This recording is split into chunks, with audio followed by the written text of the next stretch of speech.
Para a palestra Carlos Magno na Cultura Popular Brasileira, convidamos Merielle Santana e João Bosco.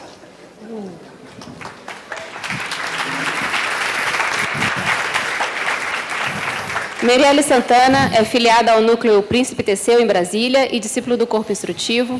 É graduada em Música, Licenciatura, cantora e trabalha como educadora musical para bebês e crianças na Universidade de Brasília. João Bosco é discípulo do quadro de sócios e filiado ao Núcleo Canário Verde, em Brasília. É poeta, pesquisador, doutor em Linguística, autor de 28 livros, ministra oficinas de treinamento literário e é curador de eventos literários. Obrigada, Ana. Boa tarde. Boa tarde a todos. Boa tarde, João. Boa tarde, Merielle. Só que eu não ouvi resposta. A gente cantoria é pergunta e resposta, né? Então eu digo, boa tarde, meu povo.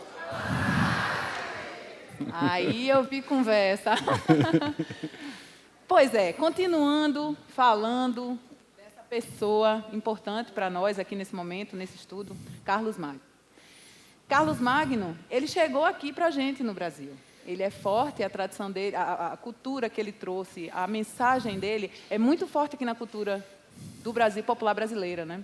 E nessa palestra, a gente vai falar, nessa apresentação breve, a gente vai falar um pouco onde que a gente pode encontrar as manifestações e o legado dele na cultura popular brasileira. O negócio aconteceu lá em 1200, né, o século VIII e está aqui junto com a gente no nosso dia a dia, né? Então, para começar, né, e tem uma coisa que a Tatiana falou, que é o resgate. O resgate. Então, o que eu vejo, o que a gente vai mostrar, traz muito essa coisa do resgate, da ligação, das coisas que ele trouxe para a gente, não é? E presentes para nós. Vamos começar com um repente, uma cestilha, que diz muito do que a gente já vai dizer. É uma cestilha de Geraldo Amâncio e Zé Fernandes. Ouçam com atenção.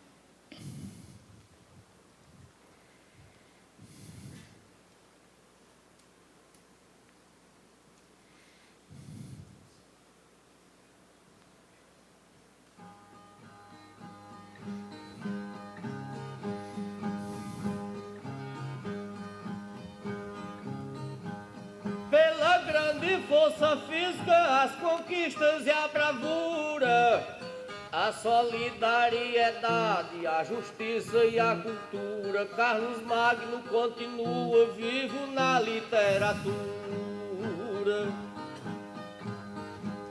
Sua gigante figura, sua massa muscular, sua personalidade, sua forma de pensar são traços indispensáveis à cultura popular. Seu jeito manso de estar arquitetando favores, sua ânsia de vencer os grandes opositores estão presentes na boca de todos os cantadores. Seus instintos vencedores, suas imensas conquistas, suas glórias comprovadas, suas obras altruístas, são temas inesgotáveis de todos os cordelistas.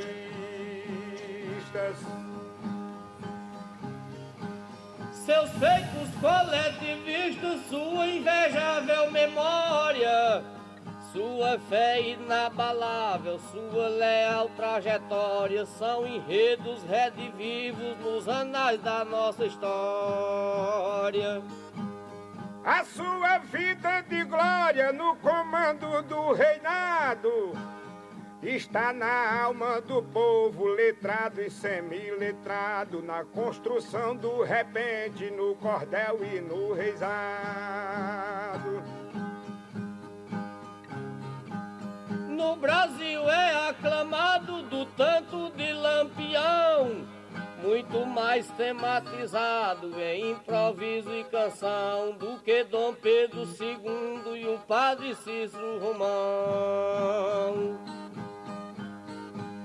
Cantado pelo sertão nas pelejas dilatadas, divulgado na cidade pelo verso de bancada, mais conhecido que ele só tem a Bíblia Sagrada.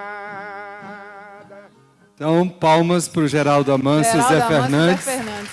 Eles sabiam que a gente ia fazer esse seminário a respeito de Carlos Magno e há 20 anos fizeram esse disco chamado Carlos Magno em Cantoria. Então, tudo que eles falaram é uma realidade. É uma realidade. Por quê? O livro 12 Pares de França, que é a grande referência, né? Tinha nas casas, quando chegou lá da Europa, chegou a família real. Com a família real vieram os livros, né? A literatura, a cultura deles lá. E dentre os livros que chegaram aqui...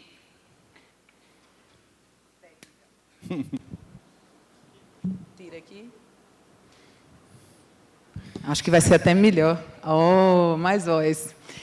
Então, entre os livros, estava a Bíblia Sagrada e os 12 Pares de França, que, então, assim, entrou aqui lá pelo litoral e foi levado para o sertão, para o interior do Brasil. E essa cultura desses feitos, dos valores de Carlos Magno, da vida dele, entrou o Brasil adentro e trouxe... como é que eu posso dizer? Provocou algumas manifestações. Provocou não é uma palavra muito boa, né, João? Ele causou um movimento cultural aqui para nós, né? Mas antes de a gente começar a entrar falando dessa história que o João vai falar, quando o mestre Edson me chamou para falar sobre isso, Carlos Magno na cultura popular, eu não fazia ideia. Eu não fazia ideia do tamanho da coisa, sabe? Eu sabia que eu sou filha de cantador, né? E via cantoria num pé de parede, no quintal da casa dos meus avós.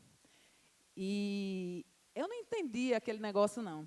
Mas eu sei que eles eram muito inteligentes, eles contavam muitas coisas, né? Falavam das enciclopédias, da Bíblia, e falava de Carlos Magno. Ele está lá presente, né? Mas eu fiquei, não, será que é só na cantoria? Não, não é só na cantoria.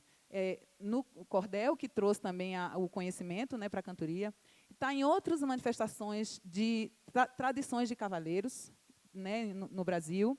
E eu fiquei realmente espantada quando eu vim conhecer o João Bosco, e ele foi me falando. Então, a gente vai conhecer um pouco desse legado aqui de Carlos Magno na cultura popular. E uma das coisas mais importantes que eu percebi é que o que é que ficou de mais importante que eu vejo, mais importante, superior a tudo do legado de Carlos Magno, são essa visão de 12 pares iguais. São 12 cavaleiros de igual importância para ele. Nenhum é menor, maior só ele, porque ele era o superior, ele é o rei, né, e comandava com superioridade. O verdadeiro rei dava a justiça, né, tinha o peso igual para as coisas, resolvia as coisas do jeito melhor para aquele momento, né, e via os seus pares como iguais. Isso é uma das coisas mais importantes. Olhar é um subordinado, mas era um amigo igual. 12 pares iguais. Gente, igualdade de pessoa, de seres. Então, essa é uma visão bonita que eu vejo, assim, um legado de Carlos Magno, e que está presente na cultura popular. O livro, né, tem um tanto de versões. A história, como anunciaram aqui o Ricardo e a Tatiana, tem essa origem lá em 778, faz mais de 3 dias. Né? Então, essa batalha de Roncesvalles, né, é um episódio que tem tudo para gerar um cordel. Há uma traição, né? O Galalão, que é um dos cavaleiros de Carlos Magno, mas muito invejoso de Roldão, faz com que Roldão venha na retaguarda do exército quando eles estão descendo os Pirineus. E os Pirineus é essa grande divisão ali desse mundo, né, do mundo da França para o mundo da Espanha, onde dominavam os mouros, os sarracenos. E, numa ocasião anterior, o Roldão tinha pregado uma peça no Galalão, e o Galalão teve que ir como o mensageiro para conversar com Marcílio.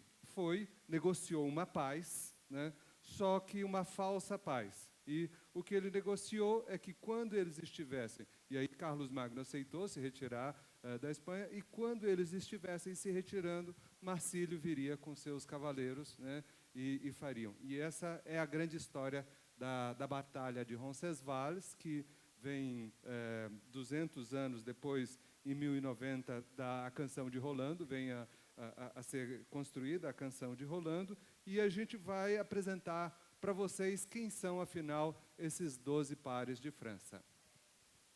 Em forma de verso. São muitos os cavaleiros, mas só 12 são os pares. Na mesa com o imperador, sentam-se como iguais, iguais na guerra e na paz. Na história, têm seus lugares. Dom Roldão e Oliveiros, os cavaleiros primeiros, Guarim, duque de Lorena, cuja força não é pequena, Ricardo de Normandia, é a paixão e valentia. Luta Urgel de Danoa, por causa justa e boa. Nemé, duque da Baviera, que a luta sempre espera. Oel, conde de Nantes, das tropas e avante. Lamberto de Bruxelas, uma luta justa e bela, e o bravo Gui de Borgonha, com sua espada risonha, Tietre, duque de Dardanha, de valentia tamanha. Pela fé, vence o amanhã, o arcebispo Turpim. Joffre, senhor de Bordeaux, completa os pares de França, que guardem bem de cabeça esses nomes na lembrança. Então, são os cavaleiros, São os cavaleiros. se vocês ainda não os conheciam. Cordel do João Bosco. Então, como que esse livro veio a ser construído? Essas datas aí estão, né, 778, a Batalha de Roncesvalles, 1090, a Chanson de Roland, 1147, a afirmação de Portugal, porque também, graças a Carlos Magno, os cruzados, foi aberto esse caminho para chegar a Jerusalém, e os cruzados estavam passando, os cavaleiros de Cristo estavam passando ali pelo Tejo, né, e então, né, são convidados por Afonso Henriques para expulsar os mouros de Lisboa, né? E é muito interessante isso, uma obra maravilhosa do Saramago, que ele escreveu a história do cerco de Lisboa, e ele diz exatamente isso que você disse, que o revisor, olha o poder da palavra, o revisor vai revisar o livro de história e diz assim, e os cruzados e os cavaleiros de Cristo não aceitaram o convite. E aí ele passa a imaginar uma Lisboa e um Portugal, todo muçulmano. Mas enfim, então 1525 é a primeira tradução para o espanhol, mas assim, a gente precisa lembrar que a Espanha com H era todo aquele território, né? Tudo pertencia a Leão e Castela. 1728, a primeira versão para a língua portuguesa, mas todo mundo em Portugal já lia, né? E as outras datas a gente vai apresentar para vocês. 1873 é quando um grande estudioso brasileiro encontra na memória popular, na oralidade, essas coisas ditas na boca do povo. Em Portugal já se falava espanhol, né? Era um folheto importante, porque, como que você falou lá, que era como se fosse uma segunda língua? O cordel dos cegos, que eles vendiam, não é? Sim, sim.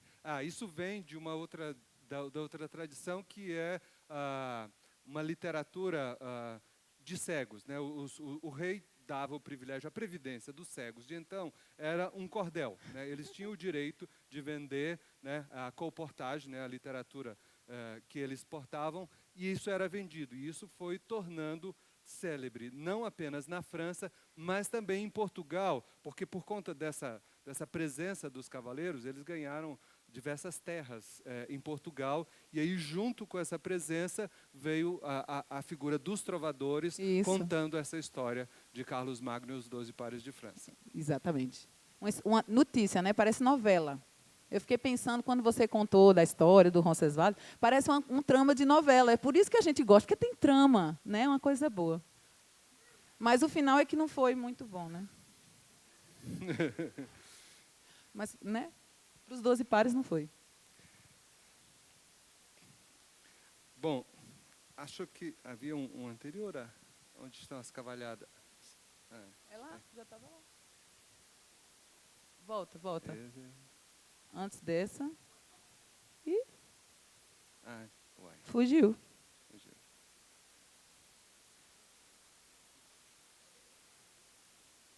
Ó, sumiu ali. Lá em cima. Ele não está acessando o slide, ele não está indo lá para o slide. Mas ele está aí, né? Ele está ali, está em cima. Falamos assim mesmo das cavalhadas. Olha lá, do lado aqui. Aqui antes. Fala aí, homem. Então, as cavalhadas também vêm dessa tradição, né? No livro de Carlos Magno e os 12 Pares de França, há uma narração de que Carlos Magno... Posso ler em cordel? Posso? Chamou o caminho de Santiago. Recolheu-se Carlos Magno à vida contemplativa, deixando a guerra de lado, ficou a fé mais ativa, até que avistou uma via de estrelas à deriva. Então perguntou a Deus o que é aquela vista. Em resposta, Santiago, irmão do evangelista, pedia que Carlos fosse a Galiza em visita. Em lá chegando Carlos, o magno imperador, tomou Galiza dos mouros, tornou-se o novo senhor e mandou erguer um templo de Santiago esplendor. Mas os resistentes mouros mandaram o rei Agolante oferecer luta a Carlos, cidades se vão num instante, mas as retomar força numa luta lancinante. Agolante, em desafio, em vez de exército inteiro, lutassem então 100 cristãos com 100 mouros cavaleiros, que a vitória seria do que vencesse primeiro. Dessas justas bem nasceu a tradição bem fundada, são as festas que se faz, chamadas de cavalhadas, de cristãos contra mouros, numa luta simulada. Da luta 100 contra 100, venceram bem os cristãos, Agolante, porém, trai com tropas de prontidão e manda 100.000 soldados, fazendo-se valentão. Mesmo com a metade dos soldados de Agolante, Carlos vence a batalha, dela foge o desafiante, temeroso do rei Carlos, que na luta era gigante. Mas mesmo tendo fugido, Agolante em combate, toma as terras da Gasconha, parecia um disparate. Vai Carlos Magno à luta e o vence em novo embate. Tendo Carlos já voltado para a sua França em descanso, logo voltaria à luta, pois Agolante em balanço desafia o imperador pela Europa novo avanço. Em combate, Carlos Magno e os 12 pares de França, 1000 cavaleiros na luta, para não pesar na balança. E os cristãos vencem de novo, nova vitória alcançam. Então, essa história que a gente pode assistir, por exemplo, em Pirenópolis, né, é narrada nesse livro e toma uma feição muito grande de afirmação da própria nobreza portuguesa. Houve um tempo que os portugueses, o condado e depois reinado de Portugal, é dominado novamente pelos espanhóis. E é nesse tempo em que mais os reis fazem essas lutas simuladas, essas cavalhadas, sempre para afirmar essa dimensão do cavaleiresco. Então, no Brasil, a gente olha a história toda dos primeiros dias, né, até os dias atuais, porque em 2017, 2018, vocês vão poder assistir em Pirenópolis essas cavalhadas. Então, assim, de que maneira Carlos Magno se manteve presente, por exemplo, e a gente precisa pensar no sertão, né? Porque Pirenópolis hoje está no centro do mundo por causa de Brasília. Mas imagina uma cidade fundada em 1723, a 1.200 quilômetros de Paraty, a 1.200 quilômetros de qualquer outro lugar da chamada civilização brasileira. Então, isso foi mantido ali como esse traço da cultura popular.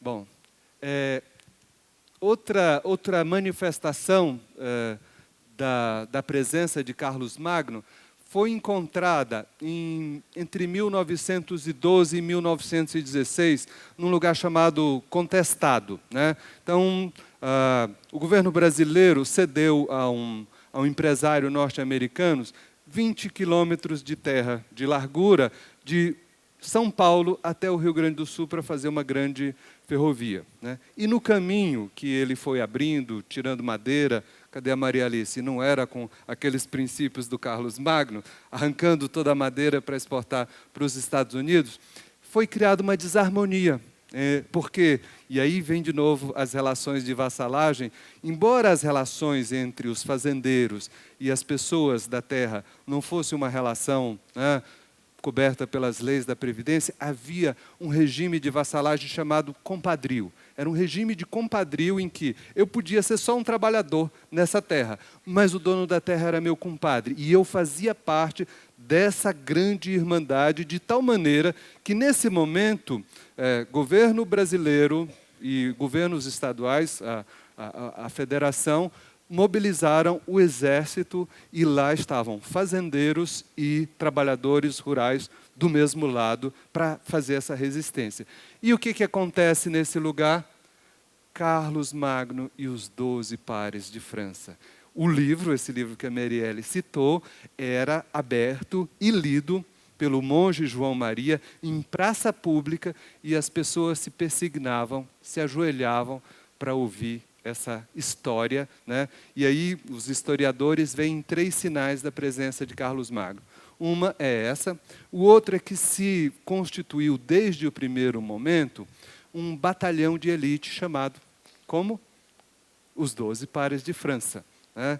E a outra narrativa dos depoimentos vai fazer 1000 anos da guerra de Carlos Magno, o mundo está pronto para outra guerra. Mas não era uma guerra de qualquer natureza, era uma guerra para restabelecer a honra e a lealdade. É outra visão, né?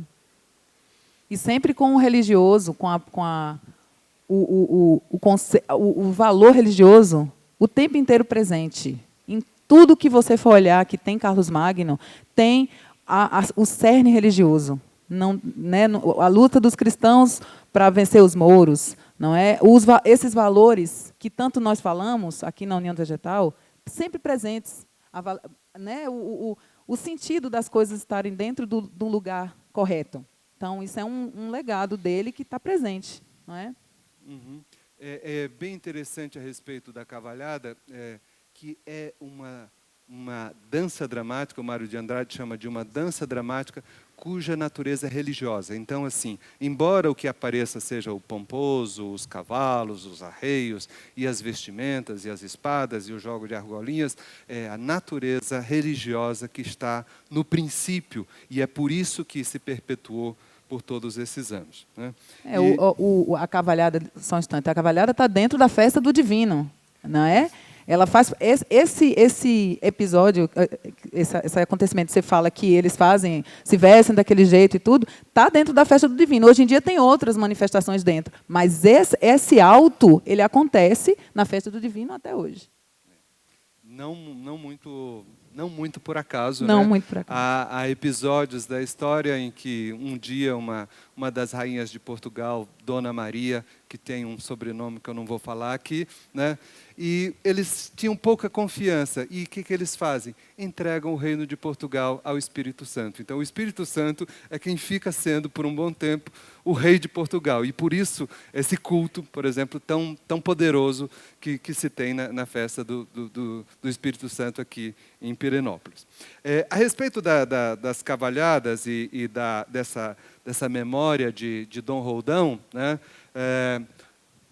Um estudioso recolheu, em 1919, no Maranhão, lá perto de Alcântara, né, um camponês, um homem do campo, narrando essa história que eu e Marielle vamos ler para vocês.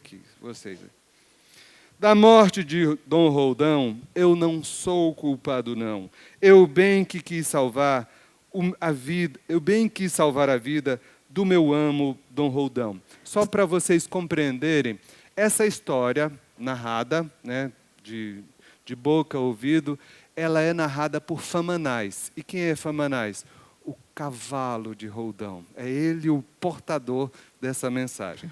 Da morte de Dom Roldão, eu não sou culpado, não. Eu bem que quis salvar a vida do meu amo Dom Roldão. Tirando ele da luta, não botei ele no chão.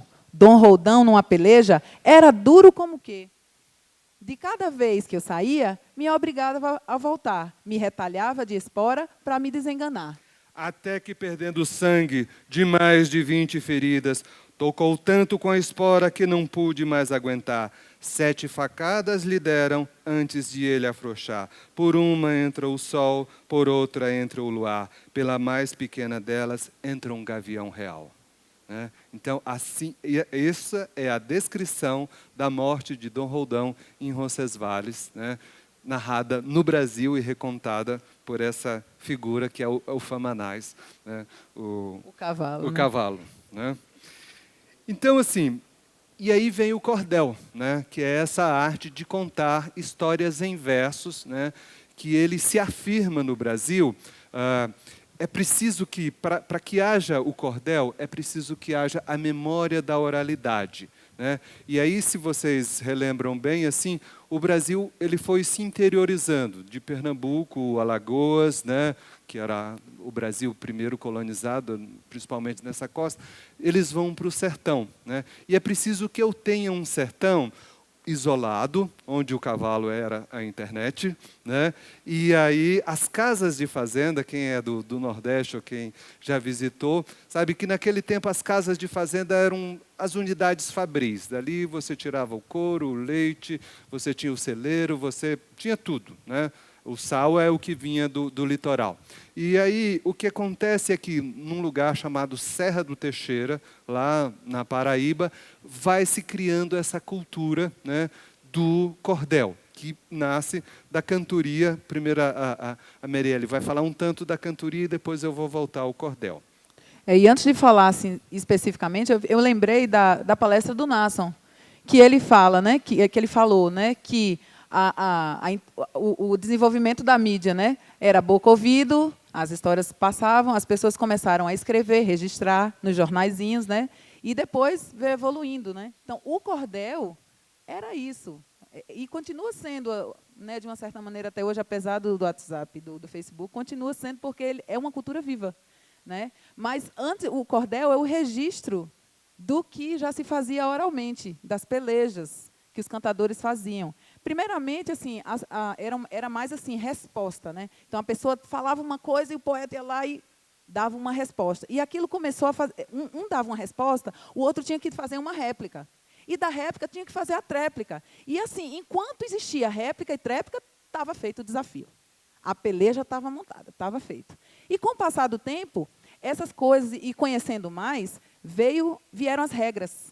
As regras que vieram lá também da Europa, das concordâncias de rima, de métrica, né, de prosódia, e as modalidades. Então, a cantoria ela se desenvolveu, né, com as modalidades. É dupla, né, então, trabalho de dupla, um e outro, um pergunta, outro responde. E uma coisa muito importante dentro dessa coisa do o jornalista, né, se a televisão não existia, eles iam de fazenda em fazenda, fazendo esses desafios e levando as notícias da cidade. Eles que levavam. Então, assim, você pensa num alto sertão, 1.200 quilômetros de Recife, por exemplo, que é a minha terra é Pernambuco. Então, lá, 800 quilômetros, que é o caso da cidade de Itabira, onde meu pai nasceu, Paulo Matricó, que é onde eu via. Então, assim, no meio do sertão, do sítio, tinha nada. Mas tinha os cantadores que iam lá dizer os conhecimentos das enciclopédias, o conhecimento do que acontecia em Recife, as coisas do Carlos Magno, que era muito... Eles inventavam e reinventavam essa história por causa dos valores, mantendo esses valores, né? E contar de fulano de tal, tirar onda com a cara do dono da casa. Então, essa coisa da cantoria... Ficar horas, 4, 5 horas de peleja contando essas coisas, sabe? Então, assim, mas primeiro é oral. Primeiro é essa peleja oral, é o duelo. É o duelo. Então, a presença do duelo, né, que existia daquelas famosas guerras dos 12 páginas, a guerra, né, dos 12 páginas do livro, né? Eles faziam isso, mas não faziam mais com espadas especificamente, eles faziam com palavras. E não, o mais bonito não era vencer. A beleza era mostrar essa capacidade, né, de falar tudo aquilo em rima, em verso, em prosa, em concordância, em modalidades, e, no final, os dois ganhavam. É uma coisa bonita. E aí começou a se registrar. Começou a ser Então, registrado. e aí as pessoas começaram a... E as pelejas ficavam tão famosas, a peleja de Inácio da Catingueira com Romano da Mãe d'Água, coisas assim maravilhosas. E as pessoas começavam só a reproduzir. E aí tinha uma hora que as pessoas começavam a inventar suas próprias pelejas. Exatamente. E aí que começou o processo de imprimir, né? E foi novamente no Nordeste lá, um cabra chamado Leandro Gomes de Barros, que morreu em 1918, há 100 anos, que ele foi um grande poeta, um grande impressor, começou em João Pessoa, depois veio para Recife. Assim. Registra-se que ele tenha escrito 500 cordéis, talvez 400, mas assim 325 estão listados na casa de Rui Barbosa, né? Então, assim, esse movimento retomou e foi conferindo a identidade dos nordestinos quando os nordestinos se espalharam pelo mundo. Para vocês terem uma ideia, em 1914 se abriu uma editora, a Guajarina, em Belém do Pará, para editar o quê? Cordéis. Então, toda aquela leva... E por que isso aconteceu? Por causa do movimento da borracha em Manaus, 1908. Então, os cearenses foram para lá e com eles foi o cordel, entendeu? Então, essa que é a história, e à medida que foi se expandindo, de João Pessoa foi para Recife, e de Recife, de repente, foi para Juazeiro, e a tipografia São Francisco, né, foi, num determinado momento, a maior editora do planeta de cordéis, né, e aí, de lá, junto com o Fumo Arapiraca, né, quem é de Alagoas aqui? Junto com o Fumo de Arapiraca, iam os cordéis embalados nos navios, nas cargas, para tudo quanto é lugar. Ou seja, onde houvesse um nordestino, e a memória dos acrianos, dos rondonienses e dos amazônicos, essa memória nordestina, quando você fala com um camarada de lá, mas isso é um cearense, o sujeito fala uma palavra assim, não sei o quê, esse imbuá, esses dias tinha um mestre, esse imbuá é uma coisa do Ceará, né? Então, assim... O povo sabe que é imbuá? Essa expansão junto... Centopeia. Essa expansão da cultura nordestina para o norte e depois para o sul, hoje a maior editora de cordéis do planeta, a Luzeiro, fica no ABC paulista, para onde os nordestinos foram. Enquanto você estava falando, eu fiquei pensando, por que será que livro não é tão famoso igual cordel? Por que será? Por causa da rima. Por causa da riqueza da rima. A rima faz com que a gente grave melhor as coisas. E dá um tom lúdico para o que a gente precisa aprender. Eu vejo, assim, na escola Caianinha, poesia, poema, que as crianças gravam melhor, né? E é muito mais fácil eu dizer para você, sei lá, pega uma estrofe. Mestre Luiz. Mestre Luiz, faça uma estrofe mostrando para esse povo como é que se rima. Nestes versos eu descrevo a força que o amor tem, que ninguém pode dizer que não há de querer bem. O amor é como a morte que não separa ninguém.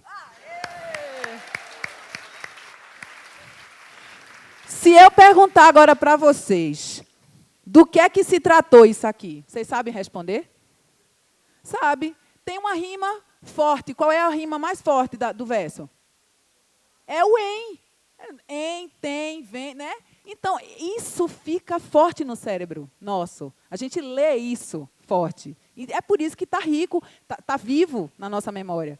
Porque isso é muito mais fácil de gravar, não é? É por isso que não é livro, é cordel. E, então, o Leandro Gomes de Barros escreveu algumas dessas histórias, e uma delas, a que ficou mais famosa, essa não é a dele, foi a Batalha de Oliveiros com Ferrabras. Eu vou ler só um trecho para mostrar para vocês o valor da palavra, porque quando o Ferrabras é filho do Almirante Balão, o Almirante Balão é o rei de Alexandria, né? E ele vem desafiar Carlos Magno, né? E ele era um homem, né, agigantado e tal, e manda o desafio. E estão todos os cavaleiros muito feridos da luta, é um dos episódios mais significativos, assim. E Carlos Magno, né, a prova da igualdade é que Carlos Magno manda Roldão, e Roldão diz que não vai, né? E aí não há quem o obrigue. E Oliveiros aceita o desafio, né? E a história é que Oliveiros tinha recém-chegado de uma batalha e estava todo ferido, né? Estava todo ferido, né? Mas assim, e a história lá do Roldão era também com Galalão, que era o marido da mãe do Roldão, e tinha muita inveja dele e queria tomar todas as terras. Mas então Oliveiros aceita, né? E vai fazer a peleja, né? E aí o que acontece, o desafio que eles se fazem mutuamente é aquele que venceu o outro se converte. Ou o contrário, o que for vencido será convertido, de tal maneira que Oliveiros aceita que se ele fosse vencido na batalha, ele se converteria ao islamismo, e o contrário seria verdade, Ferrabras se tornaria cristão, né? E, como diz, melhor seria ler. Mas o fato é que ele está muito ferido. Ferrabras tem um bálsamo que ele trouxe de Jerusalém, né? E oferece a Oliveiros, e Oliveiros não aceita, né? E não, eu não quero. E aí vai a luta e o outro vê que, mas você está sangrando. E aí a dimensão cavaleiresca, mas você, não vou parar. De tal maneira que Oliveiros toma o bálsamo de Ferrabras, bebe do bálsamo, se cura e aí consegue vencer Ferrabras, né? E aí, para ter a dimensão da oratória. Levante-se, cavaleiro, pegue a arma, se apronte. Pegue o cavalo e se monte, trate de ser bom guerreiro. Ponha seu corpo ligeiro, veja, não dê uma falha. A morte entre nós se espalha, a hora de um é chegada. Lance mão de sua espada, vamos entrar em batalha, né?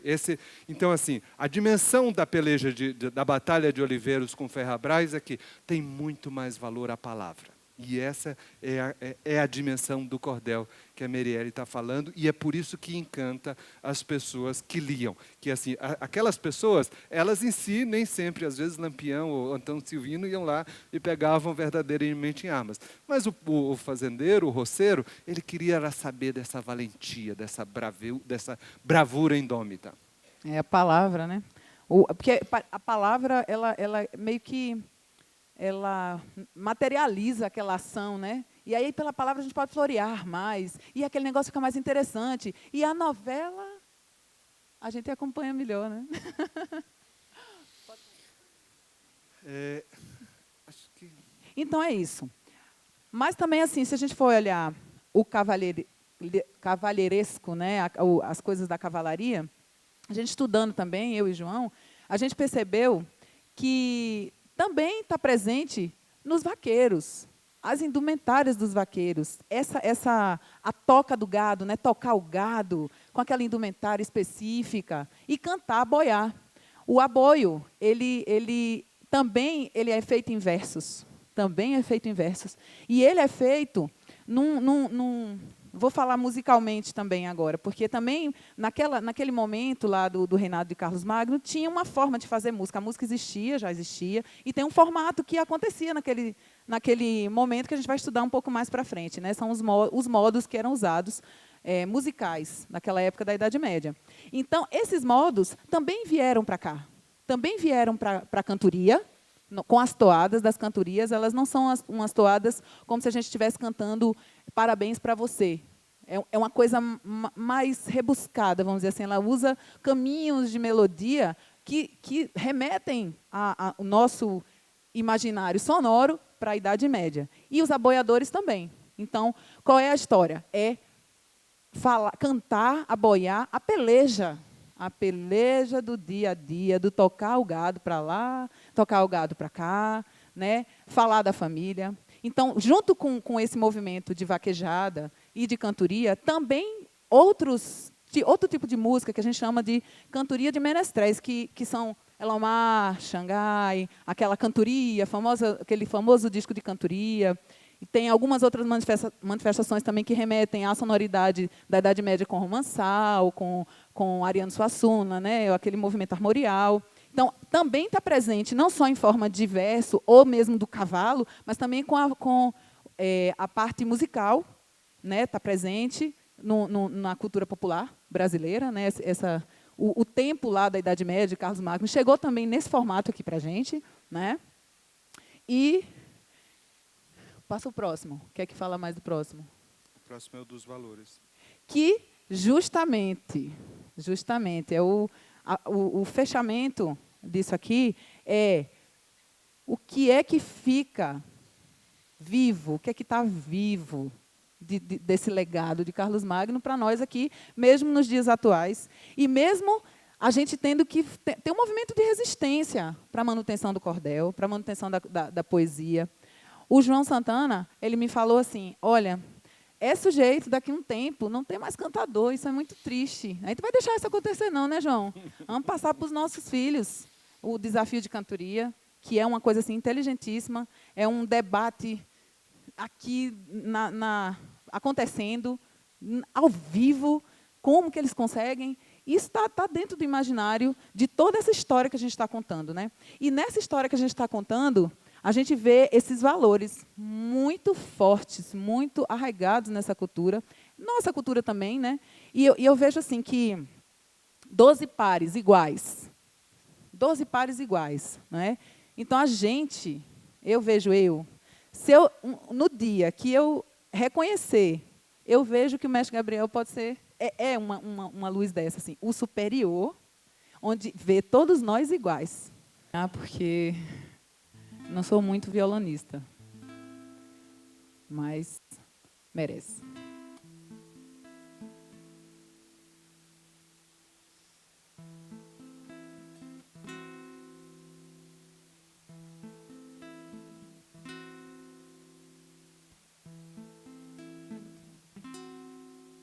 Quando batem as 6 horas, de joelho sobre o chão, o sertanejo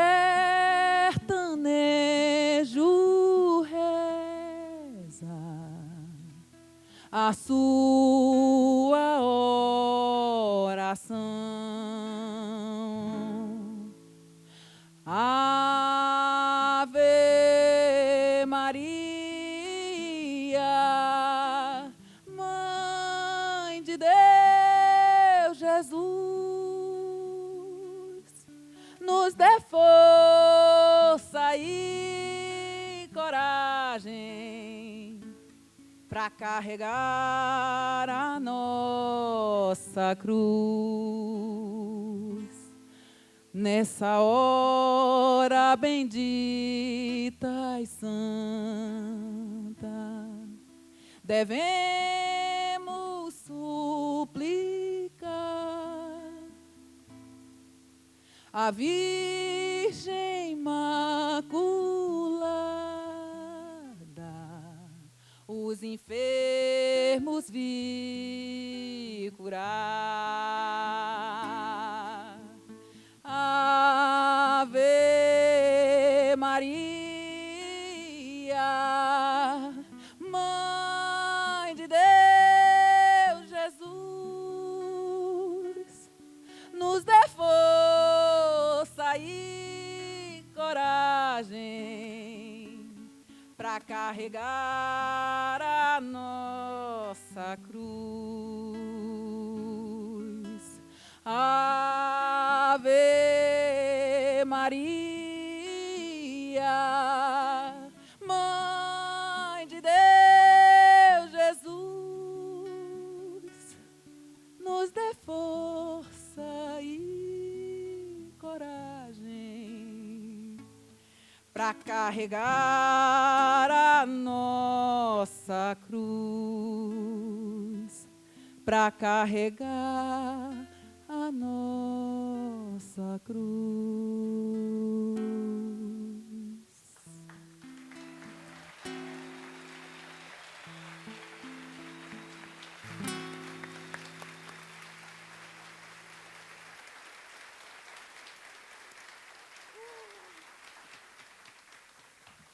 Muito, muito grata. Estou emocionada. E é isso, gente. É assim que a gente quer concluir a nossa apresentação. Grato pela atenção.